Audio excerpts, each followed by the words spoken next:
for joining the call. On behalf of Batlivala and Karani Securities, we welcome you all to IDBI Bank Limited 3Q FY21 post-results conference call. We have with us today the management of IDBI Bank Limited, represented by Shri Rakesh Sharma, Managing Director and CEO, Shri Samuel Joseph Jebraj, Deputy Managing Director, Shri Suresh Khadanar, Deputy Managing Director, and Shri Ajay Sharma, Executive Director and CFO. I would now request MD and CEO sir to start the call with his opening remarks on 3Q FY21 results, post which we can start the Q&A session. Over to you, sir. No presentation. So thank you very much and welcome all the participants to this investors conference. So I'd like to mention that there have been two developments in the current quarter for IDBI Bank. One was that we raised equity through QIP route. It was 1,435 crore, and total investors, 44 investors had come, including 12 FII participated in the QIP. And second was that we have completed the transaction for sale of IDBI Federal. 23% stake has been sold to Ageas, our existing partner. Now we hold 25% of the equity of this subsidiary. Now, based on the performance, of course, briefly I will cover that the bank has recorded a profit of 378 crore as against loss of 5,763 crore during Q3 of last year. And there has been overall improvement in all the parameters. The PBT has increased by 12% YOY, and the operating profit has increased 28% YOY. It was 1,639 for the quarter. Then NII has also, there has been a growth by 18%. And more important is that net interest margin, that it has improved by 60 basis points to 2.87%. So basically, it has been possible to improve the performance by overall all the parameters, not only improving the other income part, but also the making good recoveries containing slippages. And as far as the business performance is concerned, the CASA ratio was 48.97, so almost 49%, which is, I think, the highest for IDBI Bank so far. And there has been, of course, little slow growth for the structured retail assets. 1.93% was there, whereas last year we used to grow by 8 to 10%. So this year, basically, it was a strategic decision, intentionally, that we wanted to consolidate, especially in view of the uncertainties attached for the COVID. We thought it is better to, consolidate our portfolio, and then the growth can be, in the range of 3 to 4%. But the next year we can grow as we were growing in the last year. So as a result, the growth focus was less. But yes, during the current quarter, we have consolidated our position. In fact, initially there were certain doubts that our moratorium was almost 47%, 48%. How the assets will behave? So, but if you see the slippages, of course, because of that Supreme Court decision, there were nil slippages were there. But if you take the pro forma slippages, it was 1,294 crore only. So, keeping in view the fact that this 1,294 comprises of all the sectors. The retail SRA, where 48% moratorium was there, it is only 400 crore, which is more or less equal to what it was there before pre-COVID. So that is how, coming back to business, although CASA 48.97 was there, but we have been able to show tremendous growth in the saving bank accounts. It was 14.58%, so which is a stable deposit. Current account, of course, there was certain decline because it's more volatile, but overall there has been growth of 5.69% in the CASA deposits. And the cost of deposit has declined from 5% last year, 5.02 to 4.18. So mainly due to reduction of bulk deposits and reorganization of our deposit portfolio, we have been able to reduce the cost of deposit, and that is how the NIM has also improved, despite the fact that the advances there is not much growth. Now, coming to the again asset quality part, as I was indicating that this 1294 crore was the pro forma slippage, and our guidance for the year was that our slippages will be contained within 2%, and I maintain that guidance. Now this third quarter basically slippages are known. Fourth quarter also more or less it will be either in the same line or lower than that. So that way we will be able to contain the slippages below 2%. And credit cost, our target was to contain below 2%. In fact, it may be below 1.5% also. So that way, the profitability parameters overall, there has been consistent growth is there.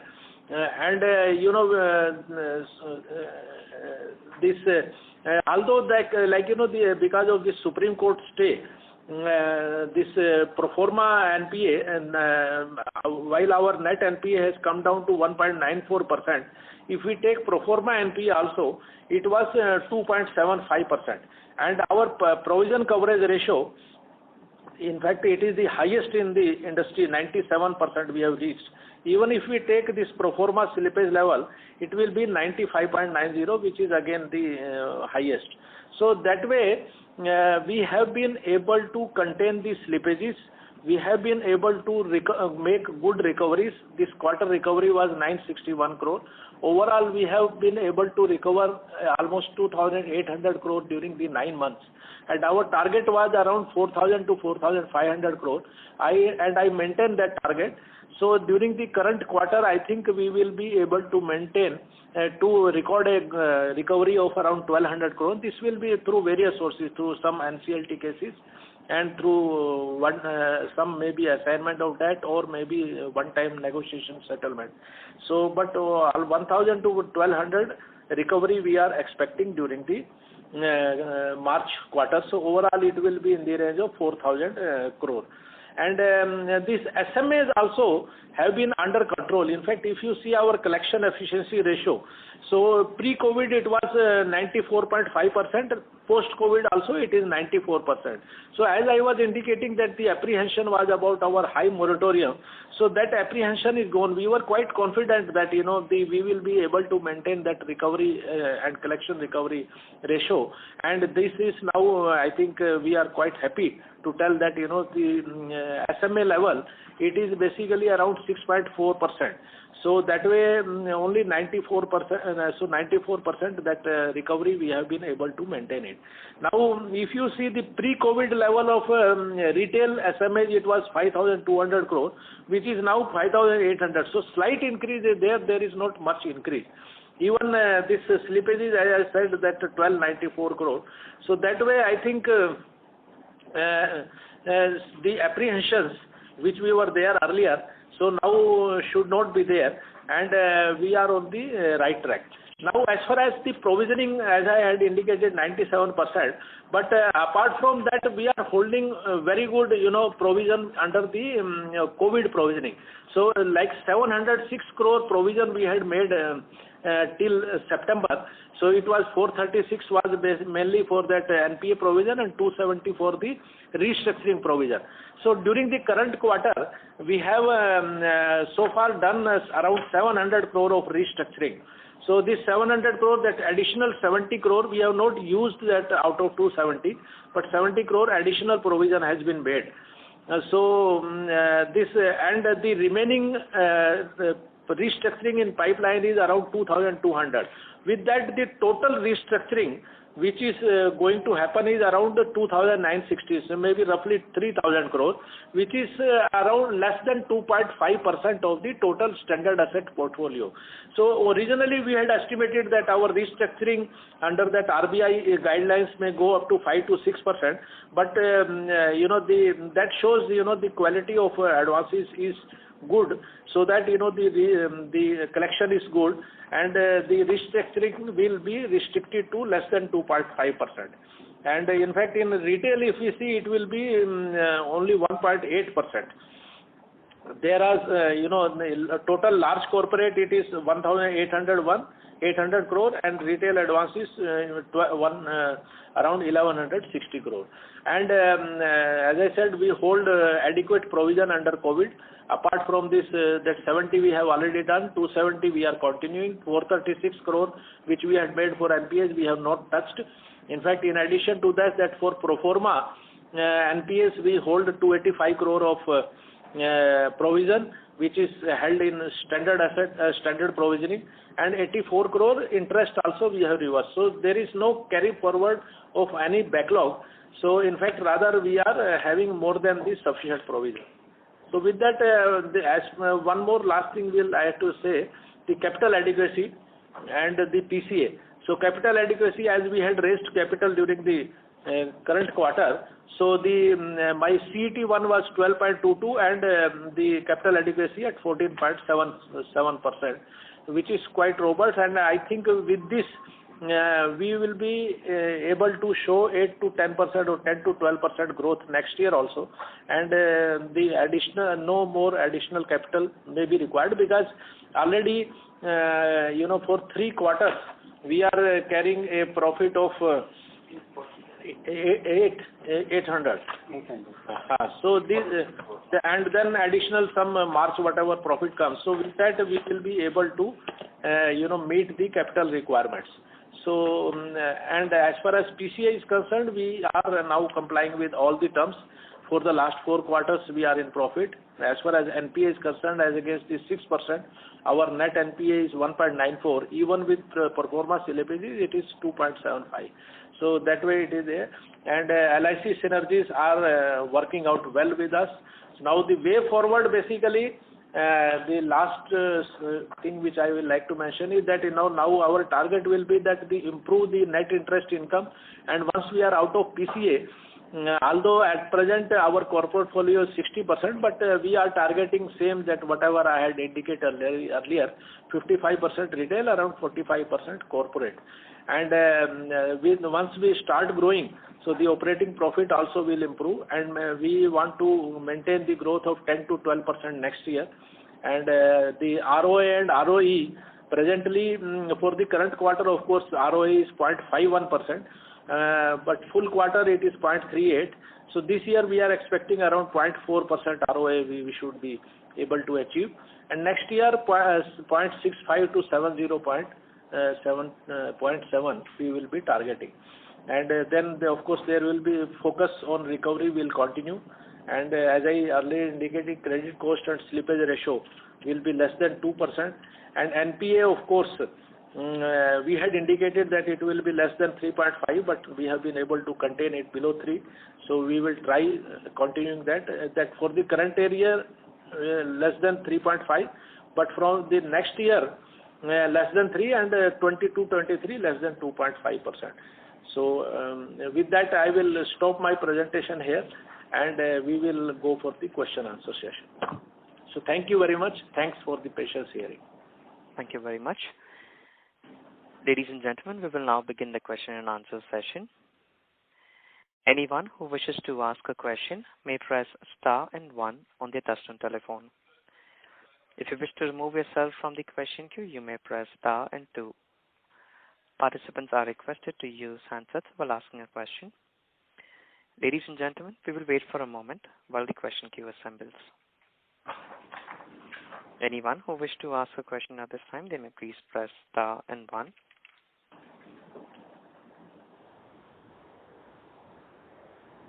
The first question is from the line of Rahul from Centrum.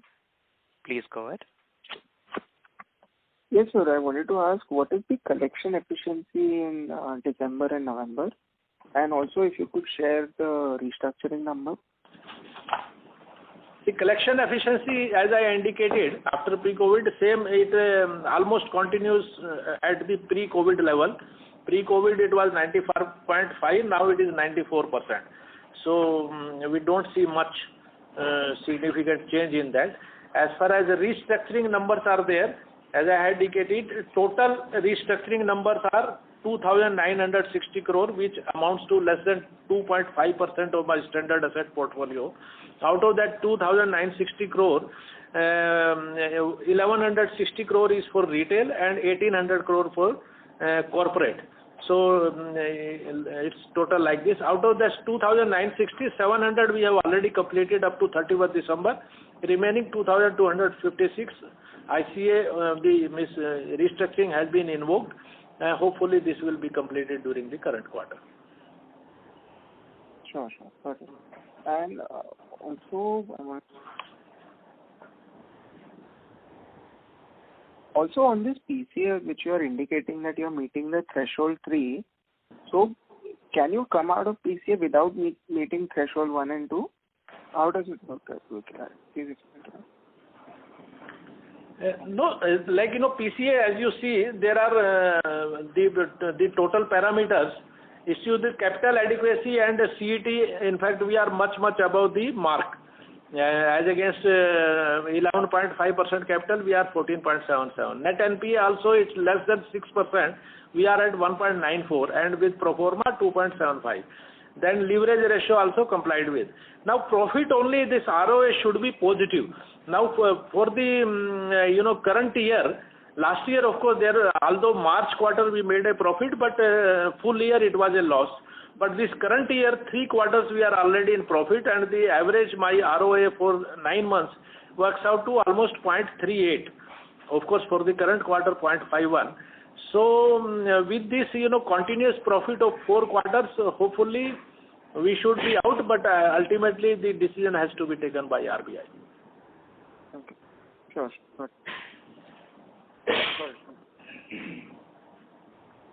Thank you. The next question is from the line of Mahrukh Adajania from Elara. Please go ahead. Hello, sir. Congratulations. Sir, I had 2-3 questions.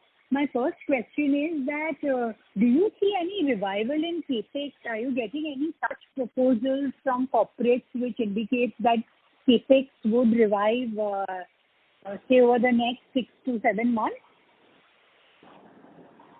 Thank you, madam.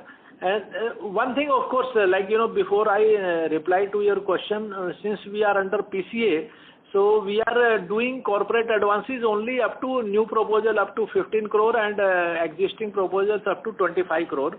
So first hand I will not be able to that experience.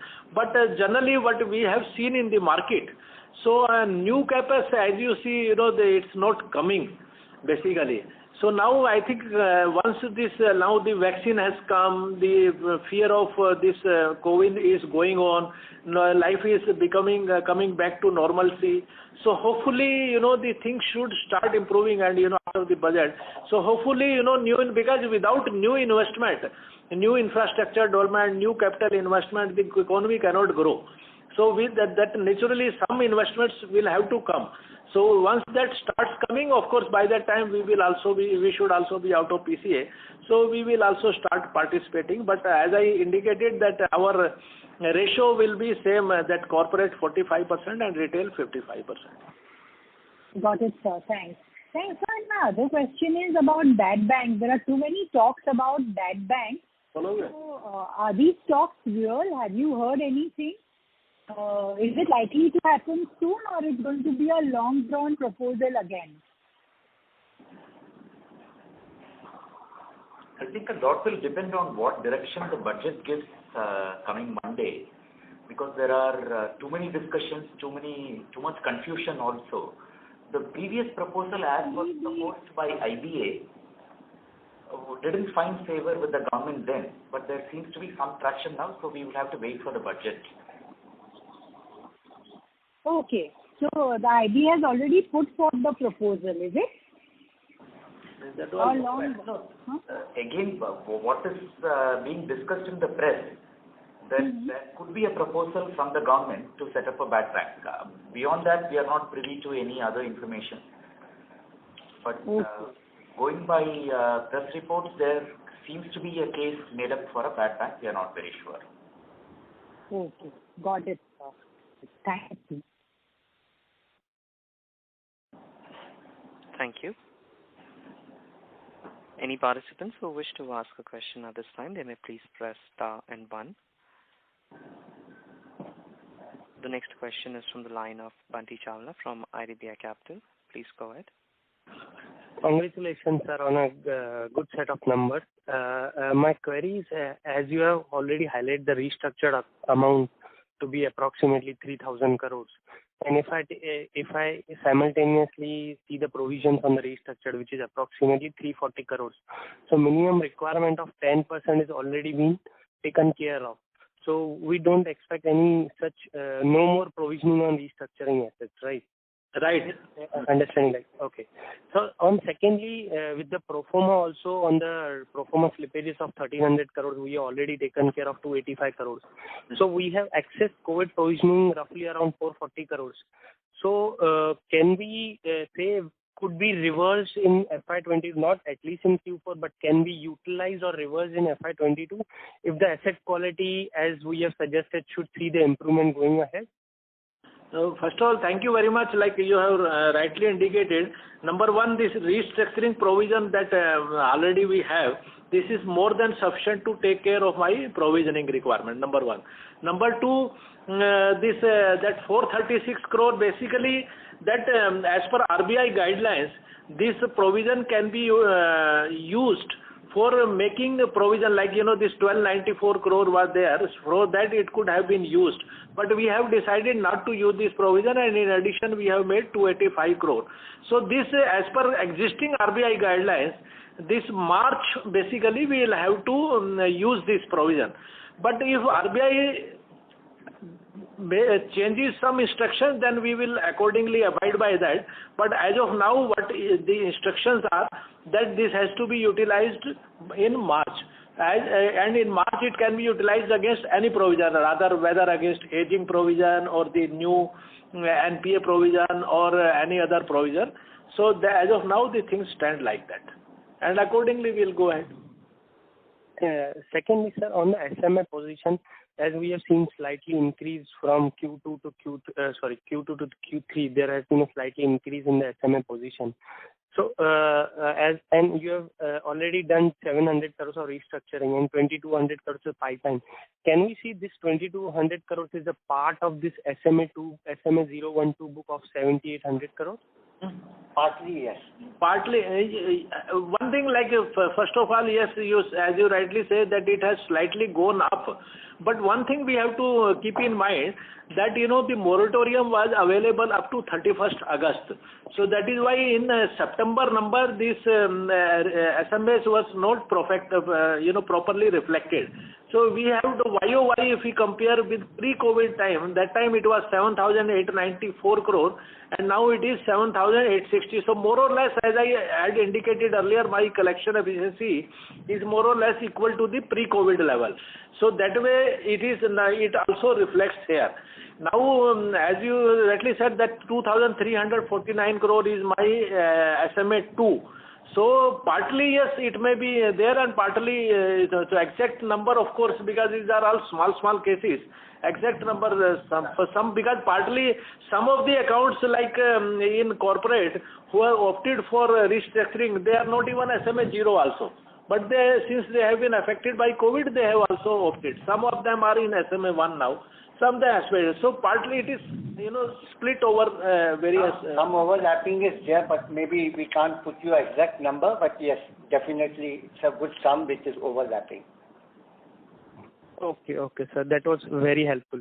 Lastly, on the PCA part, as you have last quarter also said, you have submitted all the documents, or the regulatory part has been already provided from your side to the RBI. Only the RBI now discretionary to move out of the PCA. Any reply from RBI or any thought process you can share on that? No, as such, but normally it is customary that after every quarterly results we inform RBI. So after this result also we will send letter to RBI that these are our performance numbers. So based on that, of course, they may take a view, but ultimately, as you know, this RBI's prerogative. So let's wait for their decision. Lastly, one data point, if you can share on the ECL GSC scheme, how much we have disbursed up till December? Which scheme? Credit guarantee scheme, which you have given in the presentation. Is it the final number up to December 31st? So about 2,000 crore we have disbursed already. Okay. So Both under both the scheme put together. Okay. Sir. That was very helpful, sir, and best of luck. Thank you. Thank you. Thank you. A reminder to our participants, if you wish to ask a question, please press star and 1. The next question is from the line of Sunny Saigal as an individual investor. Please go ahead.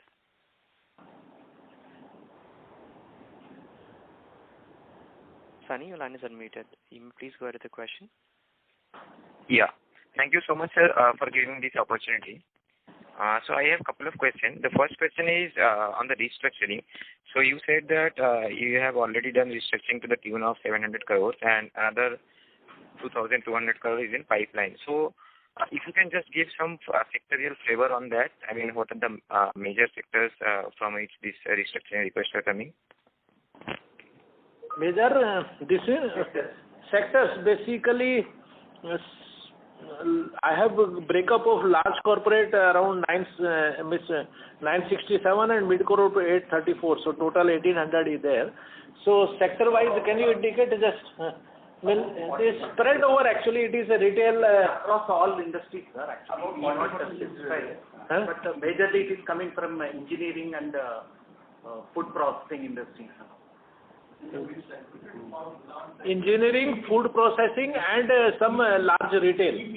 AD, EPC and. Okay. Are there any lumpy accounts? I mean, like big accounts there? Now, like, of course, in large corporate, total 8 accounts are there.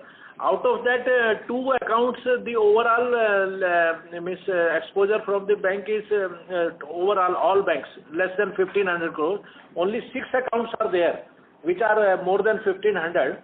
But we are not the leader, so though we are only having small shares. So as you will see, my total exposure only 967 crore only.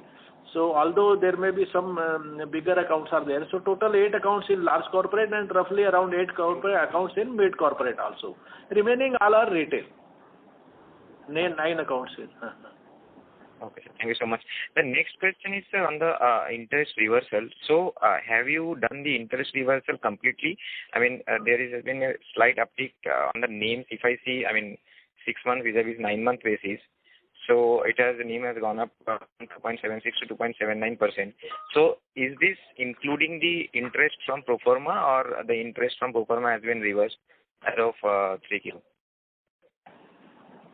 If Pro forma is provided, no? No. Like if I have understood your question properly, one is that interest on pro forma NPS, whether it has been reversed. Yes, it has been reduced from the overall net overall interest income. Yeah. So that is around 84 crore which we have indicated, that has been reduced from the overall interest income. Yes, sir. 84 crore has been reduced and the NIM has been worked out after that only. The provision has been made under standard asset, but interest reversal has happened above the line. Okay. Thank you so much, sir. So that was all from my side. Thank you. Any participants who would like to ask a question at this time, they may please press star and 1. The next question is from the line of Jay Mundra. Please go ahead. Yeah, hi sir. Sir, on savings account, in savings account in particular, so we have seen a decent progress, right? From, if I see YOY also, there is some 8 to 10,000 crores increase in the absolute amount. Mm-hmm. Could you share some insight as to, some portion of this would be coming from as we penetrate more into LIC, let us say LIC float or LIC agent, or something linked to LIC business.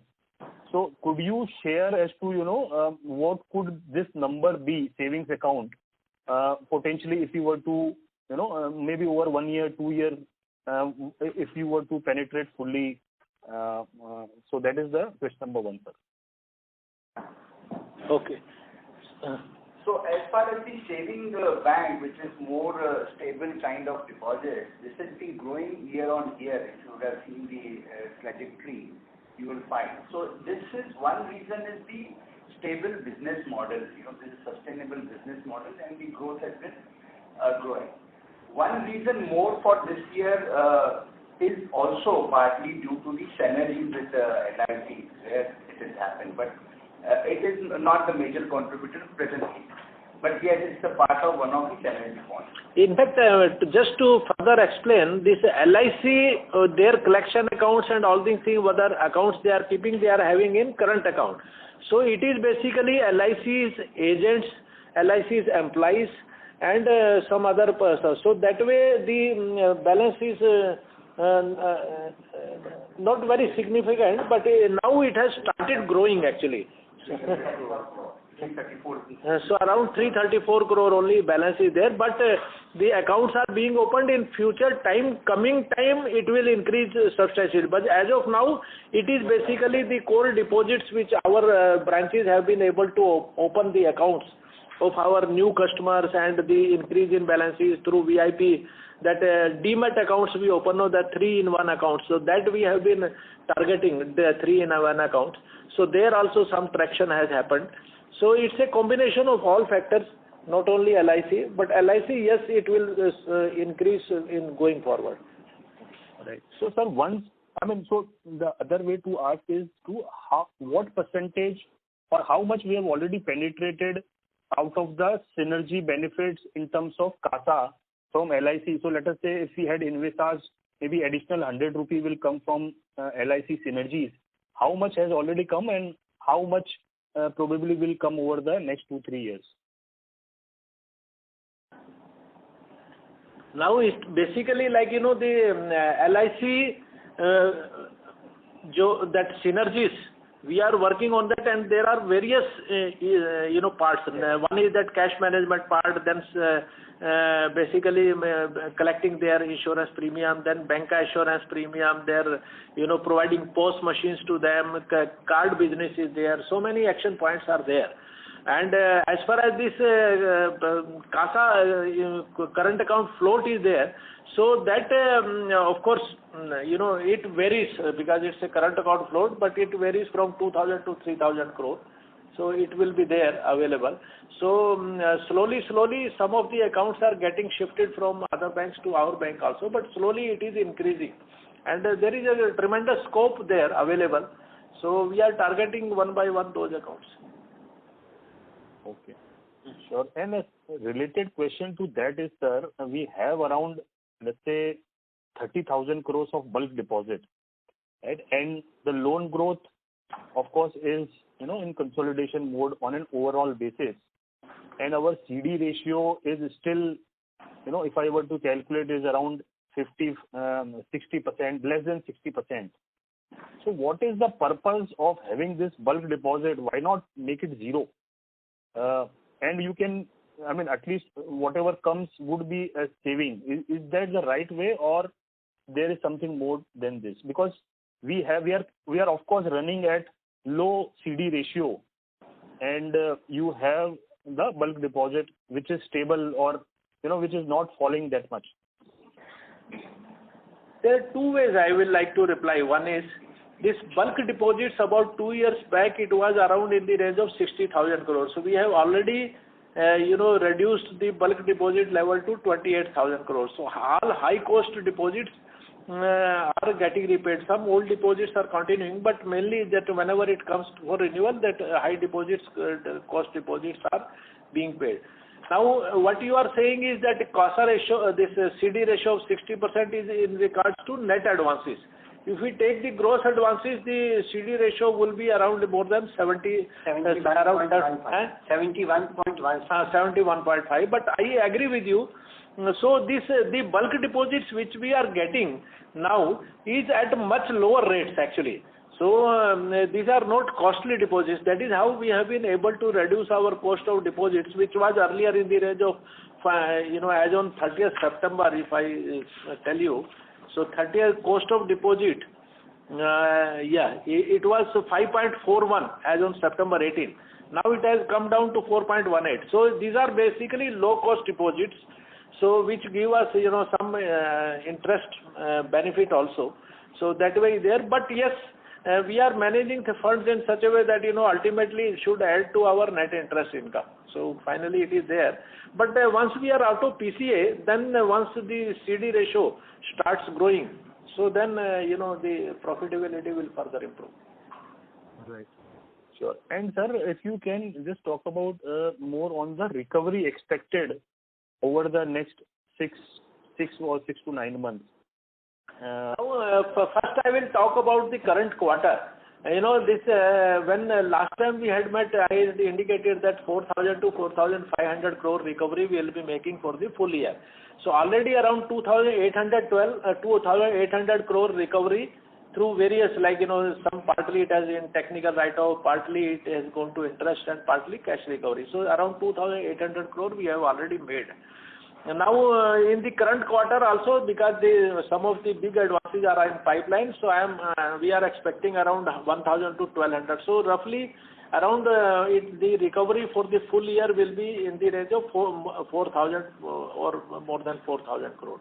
So this quarter we will be expecting a recovery of 1,000 to 1,200. Now as coming to next year, again because now this year the NCLT recovery was quite less. In fact, not many cases were resolved through NCLT. So because of this COVID situation, and we were mainly going for OTS and some assignment of debt, negotiated settlement. So next year, hopefully, this NCLT process will start again, and again we will be expecting recovery in the same range, around 4,000 crore next year also. And since our the provision coverage ratio is 97%. So major recovery, whatever is coming, is contributing towards our either provision reversal or profit. Right.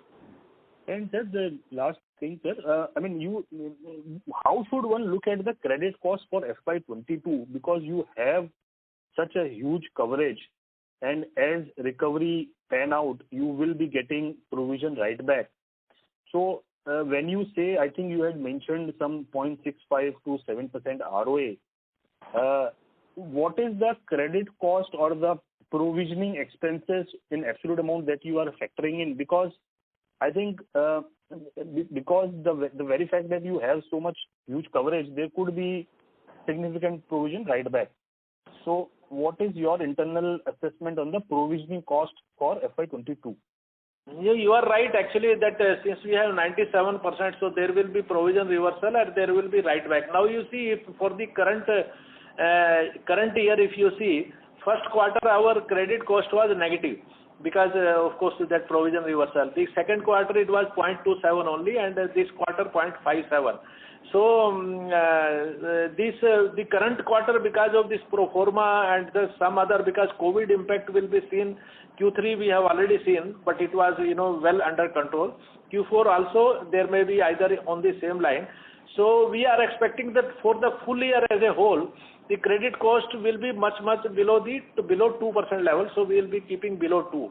So but next year onwards, basically like overall credit cost, as you say, may go to negative also, or maybe quite less. But for the the slippages part, whatever reversal is there, that we are keeping separate. For slippages part, our target will be that exclusively we will be keeping below 1.5%. So 1.5% slippages, right? Slippage is also 1.5%. Credit cost for that also around roughly say 1.5%. Sir, I think you are, if the slippages are 1.5% and there is nothing to provide on the existing book, in fact, you will be getting some reversal. And on new slippages, you will not go to the 90% PCR, right? You will go 40, 50, 60%. Then credit cost, shouldn't it be much lower? Or if there is something else? No, you are right. Actually, that is what 1.5% when I am taking is for that particular. So whatever provision reversal is there, that will be over and above. So that net credit cost may be, I fully agree with you, maybe negative also or maybe very low. Right. So that we are keeping it separate. Right. Great, sir. Yeah, so those were my questions. Thank you. Thank you.